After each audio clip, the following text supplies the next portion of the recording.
뉴스타트 3부 날씨 소식으로 이어갑니다. 오늘 아침 전국에 가을비가 내리고 있습니다. 오후부터는 찬바람이 강해지면서 비가 첫눈으로 바뀌어 내리겠고 중부지방에는 모레까지 대설특보 수준의 많은 눈이 예보되어 있습니다. 자세한 날씨 알아보겠습니다. 원희다 캐스터. 함농 야외 스튜디오에 나와 있습니다. 네, 우선 출근길 날씨부터 자세하게 전해주시죠. 네, 화요일 아침 출근길 전국에 추위를 부르는 비가 내리고 있습니다. 대부분 빗줄기가 약한 편이지만 경남 남해안을 중심으로는 시간당 10mm 안팎의 다소 강한 비가 집중되고 있는데요. 빗길 안전운전 하셔야겠습니다. 또 지금은 이 비구름이 이불 역할을 하면서 큰 추위는 없습니다. 하지만 오후부터는 북서쪽에서 찬 공기가 나면서 날씨가 더 추워지겠습니다. 나오실 때는 우산과 함께 겉옷도 잘 챙겨주시기 바랍니다. 밤사이 저기압이 다가오면서 전국에 비를 뿌리고 있습니다. 어제부터 제주 산간에는 100mm가 넘는 많은 비가 시간당 30mm 안팎으로 강하게 쏟아지기도 했는데요. 남부지방은 오늘 오전까지, 중부지방은 밤까지 비가 이어지겠습니다. 그 사이 예상되는 비의 양은 경남 남해안에 최고 60mm, 그 밖의 지역은 최고 30에서 40mm 정도가 되겠습니다. 다만 오후부터는 강한 한기가 남하하면서 비가 첫눈으로 바뀌어 내리겠습니다. 모레까지 강원도에 최고 20cm 이상, 경기 동부와 충북, 전북 동부와 제주 산간에 10cm 이상, 서울 등 수도권에도 3에서 8cm의 많은 눈이 예상되고요. 대설특보가 내려질 가능성이 있어 대비가 필요합니다. 오늘 아침은 추위 걱정 없지만 낮부터는 찬바람이 강해지겠습니다. 오늘 낮 기온은 서울 9도, 광주 11도에 그치며 어제보다 많게는 6도나 낮겠습니다. 기온은 갈수록 내림세를 보이며 목요일부터는 영하권 추위가 찾아오겠고요. 추위 속 충청 이남은 주말까지 눈이 길게 이어질 전망입니다. 이번 눈비는 강한 바람도 동반하겠습니다. 현재 해안가와 제주도, 호남 지방을 중심으로는 강풍특보가 발효 중이니까요. 시설물 피해 없도록 주의하시기 바랍니다. 지금까지 YTN 원희다입니다. 어젯밤 경기도 화성시에 있는 한 모텔에서 불이 나 투숙객 10여 명이 다쳤습니다. 네, 울산에서는 교통사고를 확인하려고 차에서 내린 운전자가 뒤따라오던 차에 받쳐 크게 다치기도 했습니다. 밤사이 사고 소식 홍민기 기자가 정리했습니다. 모텔 창문이 산산이 깨졌고 건물 곳곳은 검게 그을렸습니다. 어젯밤 10시 8분 경기도 화성시 봉담읍에 있는 4층짜리 모텔 건물에서 불이 났습니다. 화재 경보기 음이 들리고 사장님께서 불이야하면서 소리 치셔가지고 저는 그 소리 듣자마자 바로 그냥 문 열고 나왔는데 이 불로 호흡 곤란 중상자 3명 등 18명이 다쳐 인근 병원으로 이송됐습니다. 2층 객실에서 남성 1명이 심정지 상태로 발견돼 인근 병원으로 옮겨졌다가 회복하기도 했습니다. 다행히 사망자는 없었습니다. 불이 난 당시 모텔에는 객실 25곳 가운데 16곳에 투숙객이 머물고 있었습니다. 소방당국은 인명피해가 커질 것을 우려해 신고 접수 10여 분 만에 인근 소방서의 인력과 장비까지 모두 동원하는 등 선제 대응에 나섰습니다. 경찰과 소방당국은 모텔 1층 계산대에서 불이 시작됐다는 신고와 목격자들 증언 등을 토대로 정확한 화재 원인을 조사할 방침입니다. 어제 저녁 6시 50분쯤엔 울산시 울주군의 한 도로에서 접촉사고가 났는데 이를 수습하려고 차에서 내린 50대 여성 운전자가 뒤따라오던 차량에 받쳐 크게 다쳤습니다. 사고가 이어지며 모두 4대의 차량이 부딪혔는데 경찰은 정확한 경위를 조사하고 있습니다. YTN 홍민기입니다. 산후조리원에서 자신의 아이를 살해한 혐의로 산모가 구속됐습니다. 청주지방법원은 도주 우려가 있다며 A씨의 구속영장을 발부했습니다. A씨는 지난달 10일 충북 청주시 흥덕구의 산후조리원에서 팔에 장애가 있는 생후 일주일 된 아기를 살해한 혐의를 받습니다. 경찰이 압수한 휴대전화에서 A씨 부부가 아이를 살해하려고 공모한 정황이 발견된 것으로 알려졌습니다. 경찰은 A씨의 분만을 맡았던 산부인과 의사도 범행에 공모한 정황을 포착하고 살인 혐의로 구속영장을 신청했습니다. 이스라엘이 레바논 무장정파 헤즈볼라와의 휴전안에 원칙적으로 잠정 합의했고 이르면 오늘 공식 발표할 거라는 보도가 나왔습니다. 미 백악관도 휴전 합의가 임박했다며 최종 타결을 낙관했습니다. 보도에 정유신 기자입니다. 이스라엘이 레바논 무장정파 헤즈볼라와 휴전하는 방안을 원칙적으로 합의했다고 CNN 방송 등이 보도했습니다. CNN은 네타냐후 총리가 관료들과의 회의에서 미국이 제안한 휴전안을 잠정 합의했다며 이르면 오늘 내각 투표로 승인할 예정이라고 전했습니다. 인터넷 매체 악시오스도 합의가 골라인까지 도달했지만 아직 통과는 못한 상태라고 미 고위 관계자를 인용해 보도했습니다. 이번 휴전안 초안에는 이스라엘이 레바논 남부에서 철수하고 헤즈볼라도 리타니강 이남에서 빠져나가 완충지대를 만드는 내용이 담겨 있습니다. אחת, למנוע מהחיזבאללה לרדת דרומה מהליטני. השנייה, למנוע מהחיזבאללה לבנות מחדש את כוחו. 이를 위해 양측이 60일 동안 과도기를 갖고 미국 주도하의 주변국들이 휴전안을 제대로 이행하는지 감시하도록 돼 있습니다. Permanent and sustainable security and peace on the Lebanese-Israeli border necessitates ending Israel's occupation of Lebanese territories. 미 백악관도 휴전 합의가 임박했다고 낙관하면서 바이든 미 대통령이 직접 발표할 것이란 전망까지 나왔습니다. This remains a top priority for the president, has for some time, and certainly is today as we speak, to get this ceasefire between Israel and Hezbollah. 하지만 양측의 거센 공세가 여전해 한 번의 실수로 협상이 무산될 수 있다는 우려도 나옵니다. 실제로 이스라엘은 주말 동안 베이루트 공습에 나서 30명 가까이 숨졌고 헤즈볼라도 로켓 200여 발로 반격에 나서기도 했습니다. 실제 휴전이 성사된다면 지난해 10월 하마스와 가자 전쟁에 이어 레바논에서 헤즈볼라와 확전된 이후 1년 만에 포송이 멈추게 됩니다. YTN 정유신입니다. 러시아와 우크라이나의 교전은 격화하는 가운데 젤렌스키 대통령이 러시아가 지난 하루 동안 150건이 넘는 공습을 퍼부었다고 밝혔습니다. G7 외교장관들은 이탈리아에서 만나 해법을 모색하고 있는데 영국 정부는 러시아 선박에 대한 새로운 제재를 내놓으며 압박 수위를 높였습니다. 런던에서 조수연 특파원이 취재했습니다. 젤렌스키 우크라이나 대통령은 러시아가 현지 시각 24일 저녁부터 하루 동안 150여 건의 공습을 퍼부었다고 밝혔습니다. 드론과 미사일, 공중 투하 폭탄으로 오데사와 하르키우 등 우크라이나 10여 개 지역을 겨냥했다는 겁니다. 이에 맞서 러시아 군사 블로거들은 우크라이나가 러시아 서부 격전지 쿠르스크로 미국의 에이테크임스 미사일을 한꺼번에 8발이나 발사했다고 전했습니다. 쿠르스크 전선에서는 우크라이나군과 북한군 간의 교전도 벌어진 것으로 전해졌습니다. 바릴레비치 우크라이나 군 참모총장은 북한군이 러시아 극동지역 토착민으로 위장했고 신분증도 가지고 있다고 말했습니다. 곳곳에서 북한군 목격담이 이어지는 가운데 G7 외교장관들은 외교적 해법을 모색하기 위해 이탈리아에 모였습니다. 영국은 러시아 선박 30척에 대한 제재를 새롭게 발표하면서 러시아 유령 선단에 대한 최대 규모의 제재라고 밝혔습니다. It underlines the UK commitment to Ukraine. We are supporting them by £3 billion a year, every year, for as long as it lasts. 내년 1월 출범하는 미국 트럼프 정부가 우크라이나에 대한 지원을 줄일 가능성이 제기되면서 프랑스와 영국이 유럽 중심의 군사 지원을 이끌 가능성도 거론되고 있습니다. 양국은 민간 방위산업회사 활용 방안 등 국방 협력을 논의하고 있는데 유럽군의 우크라이나 파병론이 다시 살아날지 주목됩니다.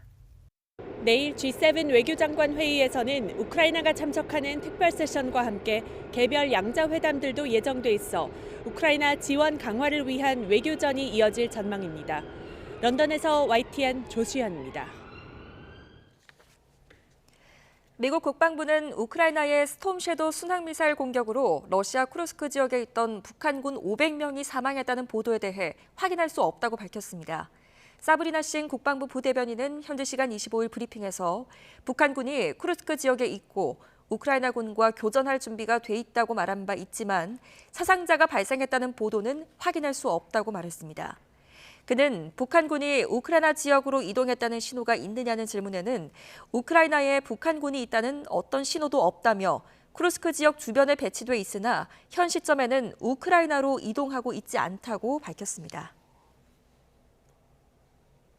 도널드 트럼프 미국 대통령 당선인이 재무부 장관 후보자로 월가 출신인 스콧 베센트를 지명하면서 뉴욕 증시가 강세로 마감했습니다.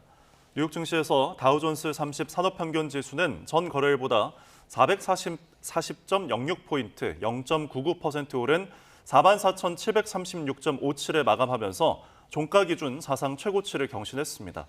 S&P 500 지수는 전 거래일보다 18.03포인트, 0.3% 오른 5,987.37에 거래를 마쳤습니다.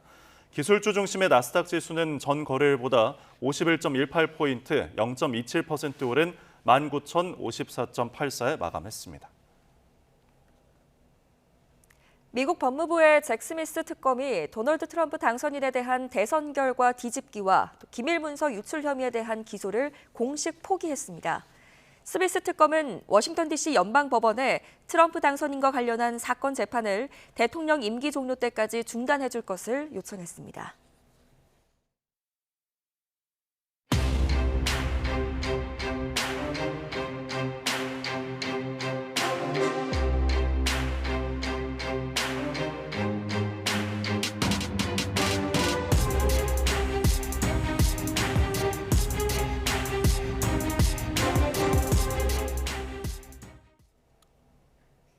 더불어민주당 이재명 대표가 위증교사 사건 1심에서 무죄를 선고받으며 사법 리스크 부담을 다소 덜게 됐습니다. 하지만 검찰이 항소를 예고한 데다 또 수원과 서울을 오가며 받는 재판도 한두 개가 아니라서 차기 대권 주자로서 넘어야 할 고비는 여전히 많이 남아 있습니다. 김다연 기자입니다.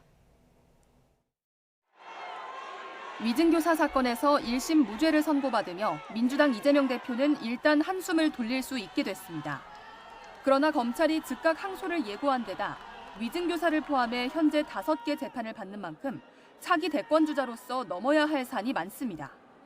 먼저 1심에서 징역형의 집행유예를 선고받은 선거법 사건은 이 대표와 검찰 모두 불복해 2심에서 첨예한 법정 다툼이 이어질 예정입니다. 이대로 결과가 확정되면 이 대표는 2027년 3월 차기 대선 출마가 불가능하고 민주당에서도 지난 대선 선거 비용 434억 원을 반환해야 하기 때문입니다. 위증교사 사건을 선고한 형사합의 33부는 이 대표의 대장동, 성남FC, 위례신도시 백현동 의혹도 심리하고 있습니다.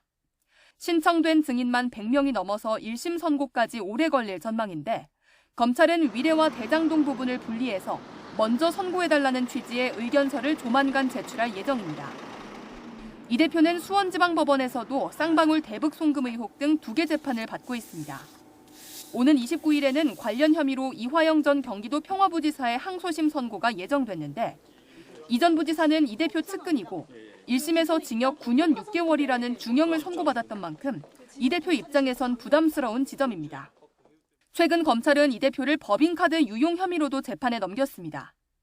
이 대표는 서울과 수원을 오가며 재판 5개를 소화하고 많게는 한 주에 3-4번씩 재판에 출석해야 합니다. 이번 위증교사 사건 1심 무죄 판결로 부담을 다소 덜긴 했지만 사법 리스크 우려는 쉽게 가라앉기 힘들 것으로 보입니다. YTN 김다현입니다.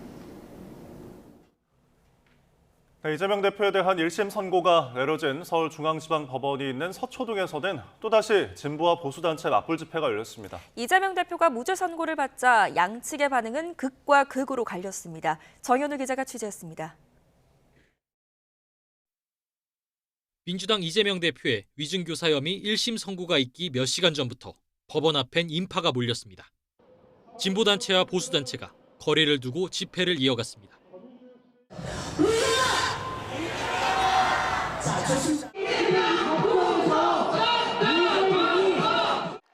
재판 1시간도 안 돼 무죄 판결이 나오자 분위기는 극명하게 엇갈렸습니다. 지지자들은 법원을 빠져나오는 이 대표에게 환호성을 보내고 민주당 의원들은 서로를 얼싸안았습니다. 일부는 눈물까지 보였습니다. 이재명 대표 규탄 집회 참가자들은 분노를 쏟아냈습니다. 곳곳에서 재판부를 향한 비난이 터져나왔습니다. 해산하는 과정에서 찬반 세력 일부가 가벼운 몸싸움을 벌이기도 했습니다. 다만 경찰이 기동대 40여 개 중대를 투입하고 양측을 분리 조치하며 큰 충돌은 없었습니다. YTN 정인우입니다.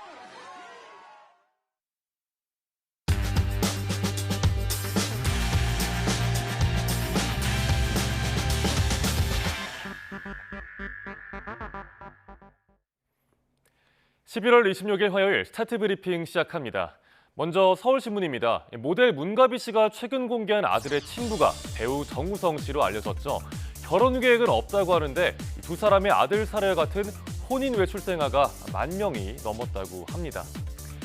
비혼 출산, 정우성과 문갑 이전에 일본 출신 방송인 사유리 씨가 사회적 논의에 물꼬를 텄습니다.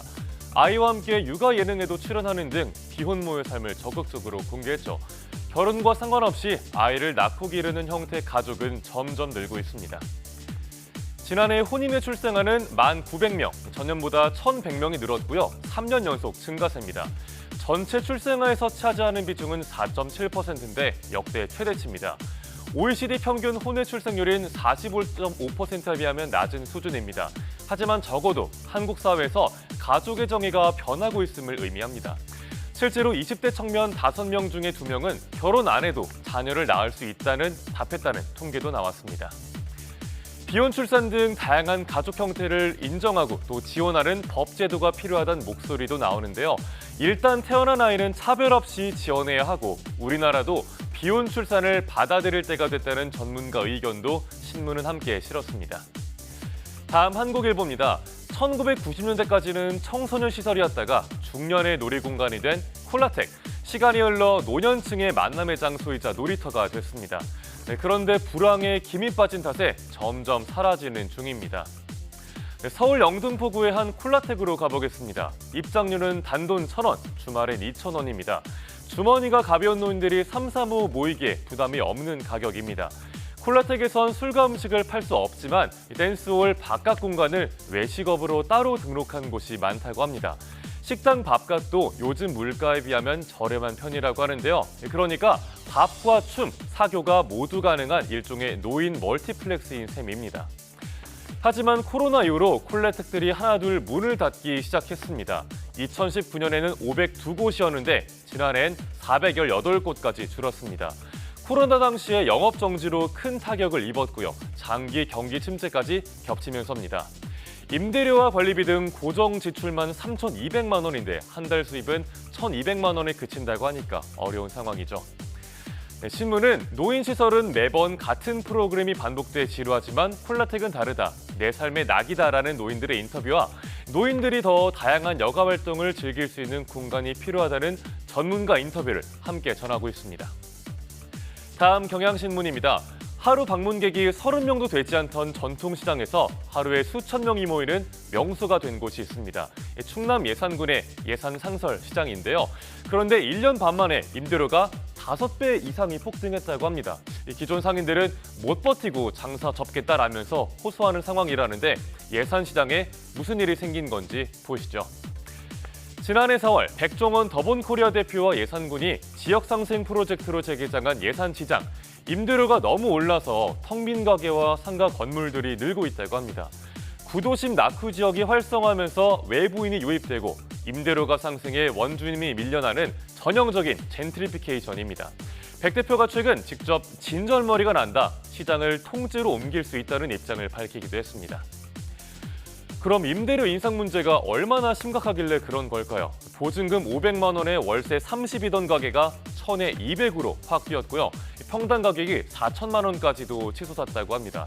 문제는 막무가내로 임대료를 올린 뒤에 나가라고 해도 상가 임대차 보호법이 잘 통하지 않는 겁니다. 친인척이 많은 지역사회다 보니 눈치가 보여서 항의도 못한다는 겁니다. 여기에 엎친 데 덮친 격으로 음식 맛이 예전 같지 않다, 다신 찾지 않을 것 같다는 손님들도 많은데요. 한 초등학생은 백 대표 인간판 인증샷을 찍으면서 엄마, 겨우 이거 먹고 사진 찍으려고 여기까지 왔어요 라고 했다는데 예산시장의 운명이 어떻게 될지 지켜봐야겠습니다. 마지막 동아일보입니다.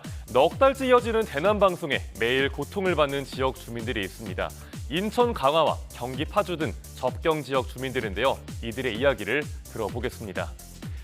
대남방송이 한 번 시작되면 짧아도 30분, 길게는 2시간씩입니다.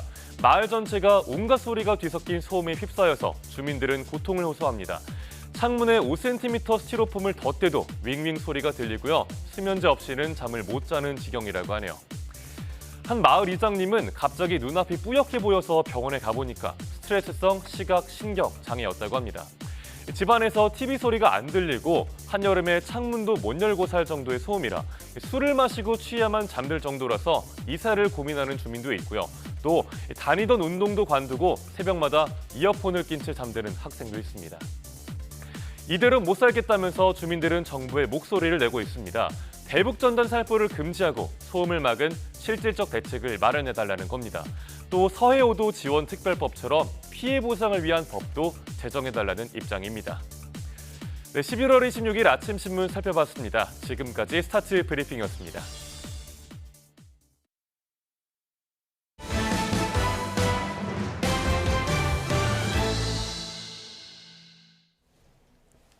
오늘의 경제 일정 살펴보겠습니다. 전기차 수요 정책 해즘 현상이 이어지고 있는 가운데 한국소비자원이 주요 전기차 브랜드를 대상으로 한 시험 분석 결과를 내놓습니다. 계기판 표시와 실제 주행 가능 거리를 비교 분석한 내용입니다. 종합부동산세 납부 시한이 나가오고 있는 가운데 기획재정부가 올해 분 고지 현황을 밝힙니다. 정부가 징벌적 과세라며 종부세 부담을 크게 완화한 가운데 올해 몇 명이 얼마나 내는지 과세 현황이 나옵니다. 정부가 트럼프 2기 행정부 출범을 앞두고 중소기업 분야 대응책 마련을 위해 민간합동 태스크포스를 오늘 가동합니다. 트럼프 행정부의 관세 중심 보호무역주의는 대기업뿐만 아니라 중국산 ICT 제품의 수출과 생산 둔화로 이어져 국내 중소기업에도 부정적 영향을 미칠 것으로 우려됩니다. 통계청이 2022년도 국민이전계정을 공개합니다. 국민이전계정은 연령간 경제적 자원재분을 반영한 지표로 연령 변화에 따른 소비와 노동소득의 관계를 보여줍니다. 사교육 지출 등으로 고등학교 시기에 가장 많은 소비를 하다가 30대에서 50대 흑자를 거쳐 60대부터 다시 적자로 돌아서는 이 생애 주기의 큰 흐름이 어떻게 변화했을지 주목됩니다. 세계 최대 검색업체인 구글이 반독점법 위반 사건으로 광고 사업 매각이라는 최대 위기를 맞이했습니다. 챗 GPT를 내세운 오픈 AI의 거센 추격을 받으며 진퇴양난에 빠진 구글이 트럼프 2기 행정부에서 기사회생할 수 있을지 관심입니다. 뉴욕에서 이승윤 특파원입니다. 구글이 인공지능 시대를 맞아 화물 터미널을 개조해 야심차게 마련한 미국 뉴욕 맨해튼의 초대형 오피스. 미국 법무부가 구글의 온라인 광고 기술은 불법 독점이라며 강제 매각을 요청한 사건의 최종 변론일을 맞아 분위기가 어둡습니다. 전 세계 온라인 검색 시장의 90%를 차지하는 구글은 검색을 통한 광고로 348조 원, 전체 매출의 70%를 벌어들이고 있습니다. 미국 법무부는 28조 원의 가치가 있는 구글의 웹브라우저 크롬의 강제 매각 요청에 이어 구글의 광고 기술 사업도 강제 매각해야 한다고 주장했고 구글은 반발해 항소 방침을 밝혔습니다. 독점 관행에 강경한 조 바이든 행정부와 미국 민주당의 마지막 공세라는 평가가 나오고 있습니다. Four companies that the House investigated for potential anti-competitive violations back in 2020. So Apple, Google, Meta, and Amazon were those four companies. And 트럼프 당선인도 앞서 구글이 편향적이라며 기소하겠다고 말했는데 대선 한 달 전에는 구글 해체가 좋은 생각인지 모르겠다며 입장을 바꿔 구글의 기사회생 가능성도 거론되고 있습니다. 마이크로소프트도 빌 클린턴 행정부 시절인 지난 1998년 미국 법무부와의 반독점법 위반 소송에 휘말려 1심에서 회사 분할 명령을 받았지만 항소심에서 이를 뒤집은 전례가 있습니다. 등 뒤로는 챗 GPT를 내세운 오픈 AI의 추격, 정면으로는 강제 매각이라는 절체절명의 위기에 직면한 구글의 운명은 내년 1월 트럼프의 취임 이후 미국 법무부가 입장을 바꾸느냐에 따라 결정될 전망입니다. 뉴욕에서 YTN 이승윤입니다.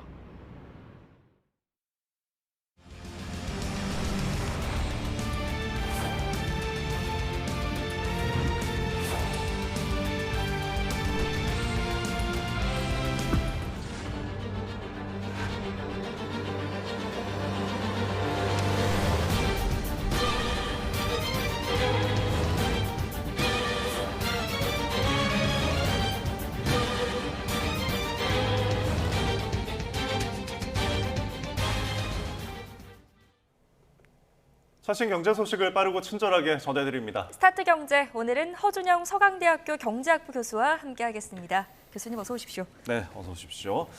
자, 포천이 이제 가장 영향력 있는 기업가 100인에 대해서 발표를 했는데 우리나라에서 유일하게 삼성전자 이재용 회장이 여기에 포함됐다고요? 네, 85위에 올라갔고요. 예. 그다음에 이거 어떻게 평가하는 거냐면 경영 성과를 보는데 단기적으로만 보는 게 아니고 한 예. 중기적인 시기에서 예를 들어서 삼성전자 주가 올해 좀 하락했는데 여기서 네. 평가하기로는 2017년 이후를 보면 한 2배 정도 올랐다 뭐 이런 얘기를 하고 있고요. 예. 비즈니스에 얼마나 건전하게 하고 있는지 혁신적인지 그리고 사회적 영향력 이런 것들을 바탕으로 평가를 하고 있습니다.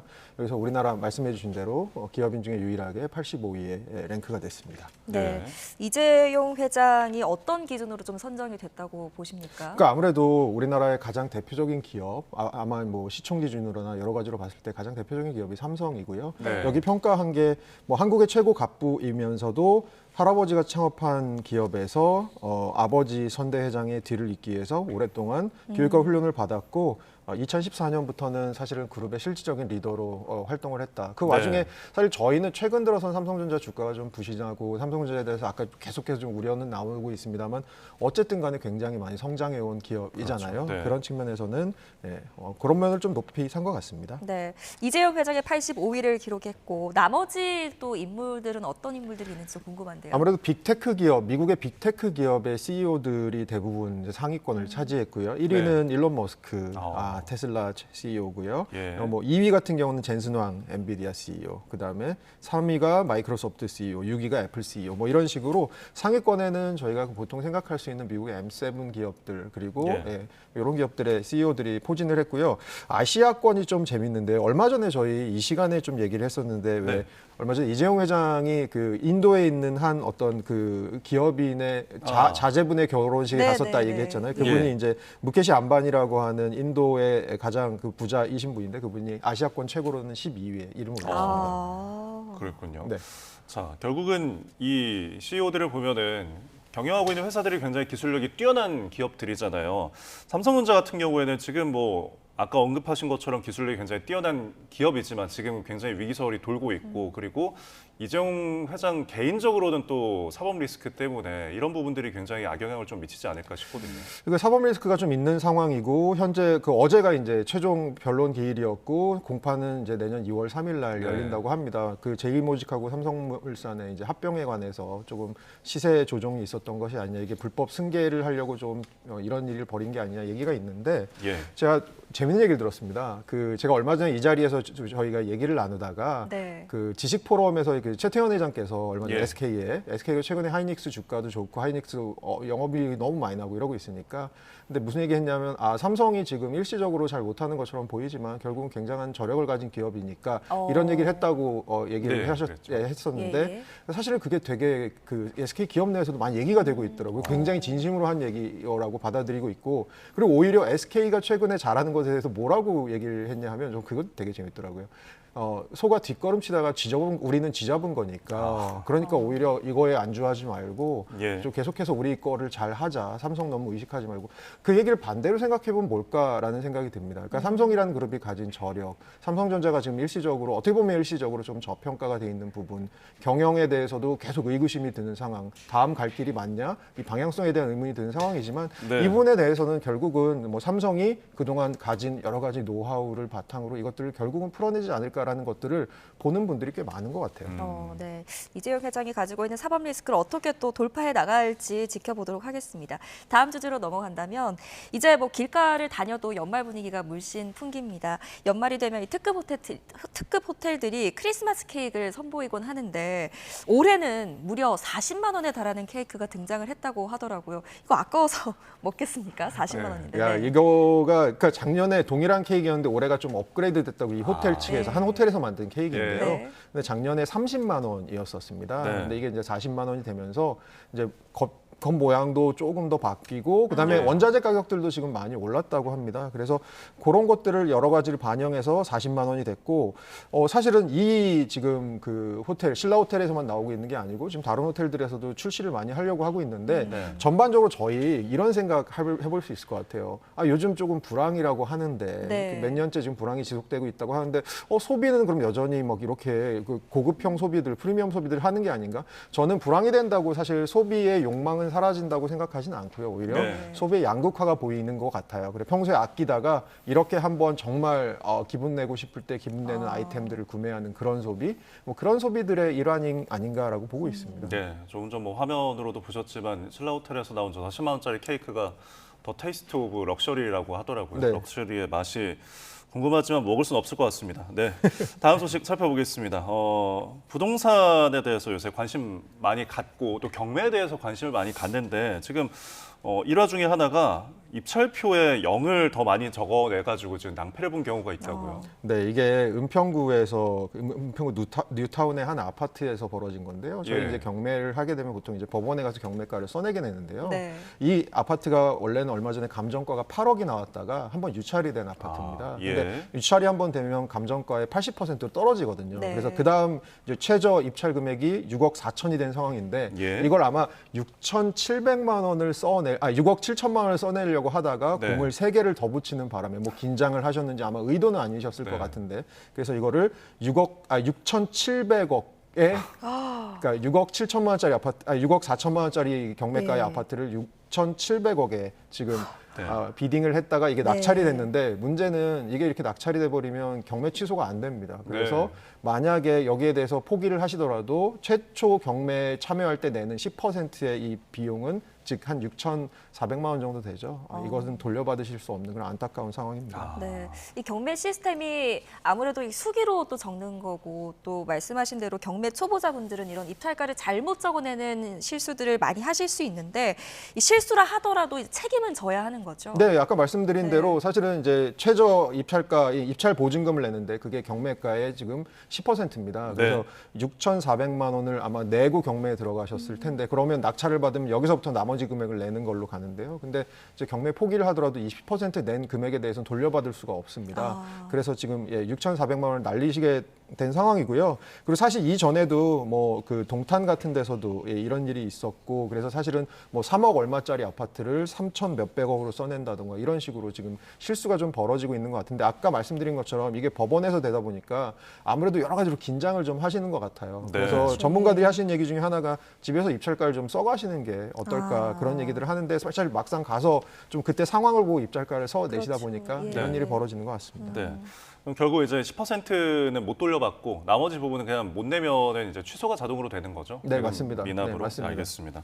자, 뉴욕 증시도 살펴보겠습니다. 지금 일단 트럼프 2기 행정부에 월가 출신 재무장관이 지명됐다는 소식 때문인지 굉장히 많이 올라서 마감을 했더라고요.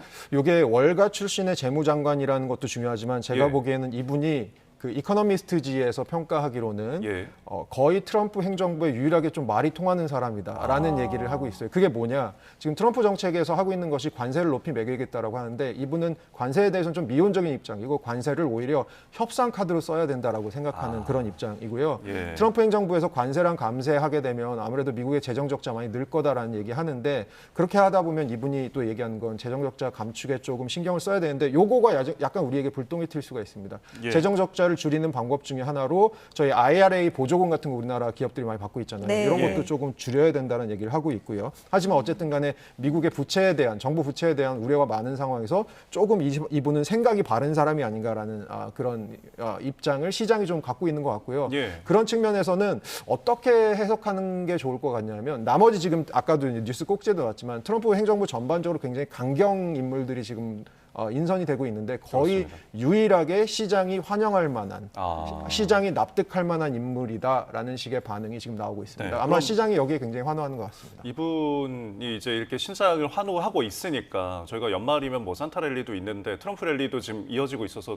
또 다른 동력이 될 수 있을까요? 제가 보기에는 어쨌든 간에 재무장관이라는 역할이 하는 게 상당히 굉장히 많기 때문에 예. 그리고 뭐 전반적으로 금융권을 관리하고 금융권을 뭐 규제하기도 하고 이런 것들까지도 다 하는 거기 때문에 네. 어떻게 보면 트럼프 대통령 당선이 하겠다는 것 중에 하나가 미국의 금융권들에 대해서 굉장히 규제 완화를 많이 하겠다라는 거거든요. 그러면 그것들에 있어서도 이분의 굉장히 강한 드라이브가 걸릴 가능성. 왜냐하면 또 월가 출신이기도 하고 본인이 예. 하던 거니까요. 그래서 그런 측면에서 시장에서는 굉장히 좋아할 만한 인물, 도움이 될 만한 인물 아닐까 싶습니다. 알겠습니다. 네, 알겠습니다. 뉴욕 증시까지 살펴봤습니다. 지금까지 허준영 서강대학교 경제학부 교수와 함께했습니다. 교수님 잘 들었습니다. 고맙습니다.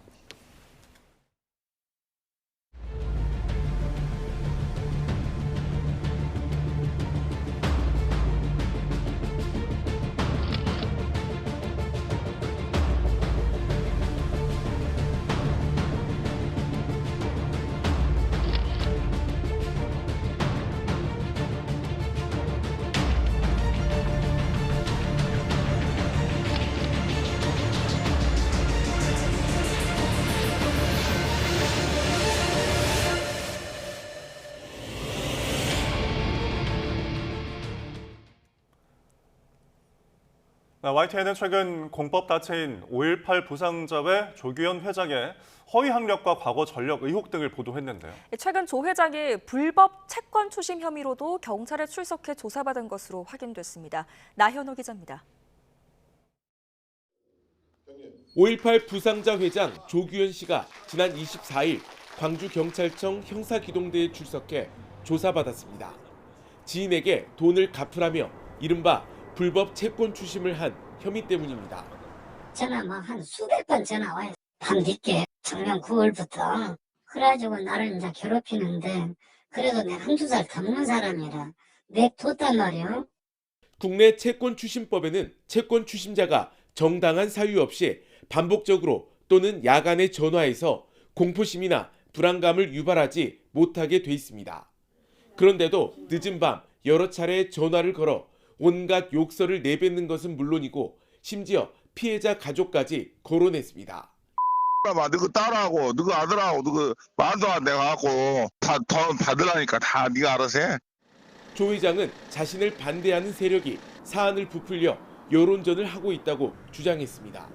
또 여러 차례 요구해도 상대가 돈을 안 갚았고 상대방이 딸 통장을 통해서도 돈을 빌려갔기 때문에 가족을 언급할 수밖에 없었다는 입장입니다.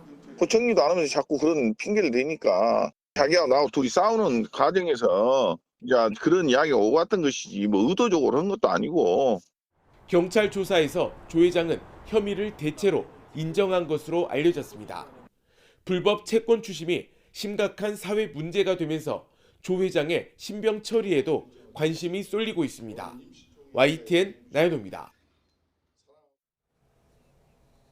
떡은 원래 쫀득한 식감 때문에 외국인들이 낯설어한다는 인식이 강했는데요. 그런데 지금은 이른바 꿀떡 먹방이 유행할 정도로 분위기가 달라졌다고 합니다. 한류 콘텐츠의 영향으로 떡을 포함해서 약과나 식혜 같은 K-디저트가 인기를 끌면서 관련 수출도 성장세입니다. 보도에 황보혜경 기자입니다. 서울 인사동에 있는 100년 전통 떡집입니다. 입안 가득 꿀떡을 맛보는 이들은 다름 아닌 외국인 관광객들입니다. That is nice. Very traditional. Hard to find in Melbourne, so very nice to have here in Korea. Very different to the desserts we have in Australia, but it's very yummy. The different texture just makes it amazing. 외국인들에겐 생소한 식감 때문에 호불호가 갈렸던 떡. 떡볶이가 해외에 알려지고 예전과 달리 쫄깃한 식감을 재미있어 하면서 이제는 떡을 즐기는 이들이 늘고 있습니다. 최근 SNS에서는 꿀떡에 우유를 부어 시리얼처럼 먹는 먹방이 유행일 정도입니다. 달콤한 약과나 살얼음이 동동 뜬 식혜도 외국인들을 끌어당기고 있습니다. Every summer I drink 식혜 and it's feel refreshing and cool. 드라마나 영화 등 K 콘텐츠로 한식이 주목받으면서 K 디저트 관련 수출도 호실적입니다.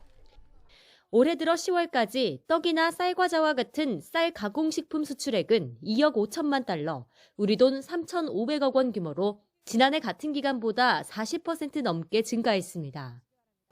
같은 기간 과자류와 음료 수출액도 지난해보다 10% 넘게 훌쩍 뛰었습니다. El Hallyu, esta ola coreana, está haciendo un buen trabajo. Entre los productos que más están siendo buscados por el mercado ecuatoriano están los bunopan, que son estos waffles en forma de pescadito, y el corn dog, que son las banderitas coreanas. 정부도 한류 콘텐츠를 활용한 홍보에 적극 나서고 있습니다.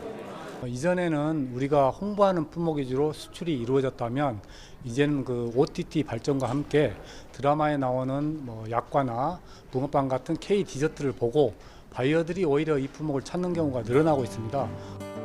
한때 블랙페이퍼로 불리며 호응을 얻지 못하던 김이 외국인들의 선호하는 간식이 된 것처럼 이번에는 떡과 같은 한국 디저트가 K푸드의 신흥 강자가 될지 주목됩니다. YTN 황보혜경입니다. 이번엔 출근길 날씨 알아보겠습니다. YTN 야외 스튜디오 연결합니다. 윤수빈 캐스터. 네, 윤수빈입니다. 오늘 아침 비가 내리고 있죠?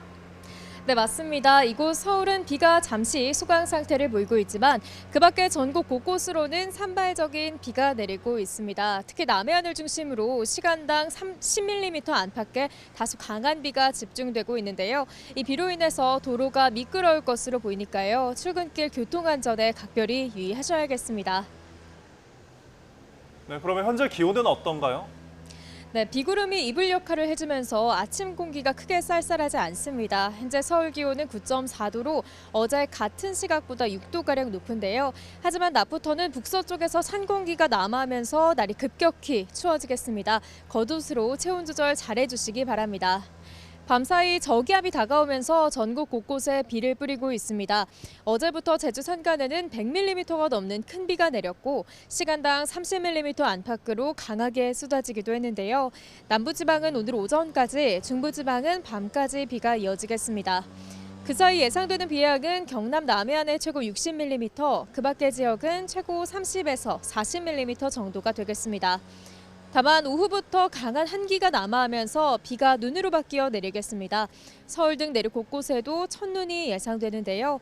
모레까지 강원도에 최고 20cm 이상, 경기 동부와 충북, 전북 동부와 제주 산간에 10에서 15cm 이상의 대설이 예상되고요. 서울 등 수도권에도 3에서 8cm의 많은 눈이 내려 쌓이겠습니다. 이에 따라 대설특보가 내려질 가능성도 있겠습니다. 기온은 갈수록 내림세를 보이며 목요일부터는 영하권 추위가 찾아오겠고요. 추위 속 충청 이남은 주말까지 눈이 길게 이어질 전망입니다. 이번 비와 눈은 강한 바람도 동반하겠습니다. 호남과 해안가 그리고 제주도에서는 초속 20m 이상의 돌풍이 예상되니까요. 날아갈 수 있는 물건은 단단히 고정하는 등 시설물 관리와 안전사고에 유의해 주시기 바랍니다. 지금까지 YTN 윤수빈입니다. 이상으로 뉴스타트를 마칩니다. 시청해주셔서 고맙습니다.